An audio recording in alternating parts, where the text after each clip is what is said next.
আজানের সময় আকাশের দিকে তাকিয়ে একটি দোয়া পড়েন, আপনার সব দোয়া কবুল হবে। আল্লাহর কসম করে বলছি, আল্লাহর কসম করে বলছি, পরীক্ষিত আমল এগুলো শেয়ার করে দিবা। তুমি আমল না করেও সওয়াব পাবা তোমার একটা শেয়ারে। এটি যদি শুনে অন্য কেউ আমল করে তুমি আর সওয়াব পেয়ে যাবা। আজানের সময় যখন আজান হয় তখন আমরা কথাবার্তা বলি, এগুলো অনুচিত। আপনি আজানের সময় আকাশের দিকে তাকিয়ে একটি দোয়া পড়বেন। এই দোয়াটি আমরা অনেকেই পারি। এখন বলবেন হুজুর কমন পড়ে গেছে দোয়া।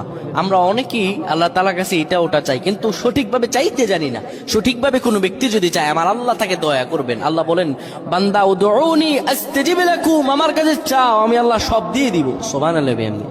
যখন আপনার আজান হয়, আজানের সময় আপনি আসমানের দিকে তাকান, তাকিয়ে আপনি বলুন, পড়তে থাকেন, আল্লাহুম্মা আনতা রাব্বি লা ইলাহা ইল্লা আনতা খলাকতানি ওয়া আনা আবদুকা ওয়া আনা আলা আহদিকা ওয়া ওয়া'দিকা মাসতাতা'তু আউযু বিকা মিন শাররি মা সানা'তু আবু'ু লাকা বিনি'মাতিকা আলাইয়া ওয়া আবু'ু বিযানবি ফাগফির লি ফাইন্নাহু লা ইয়াগফিরুয যুনুবা ইল্লা আনতা। এই সাইয়্যিদুল ইস্তিগফার আপনি পড়েন, ইনশাআল্লাহ আল্লাহ সব দোয়া কবুল করে আপনাকে কবুল আর মঞ্জুর করে নেবেন। পড়েন আল্লাহু আকবার।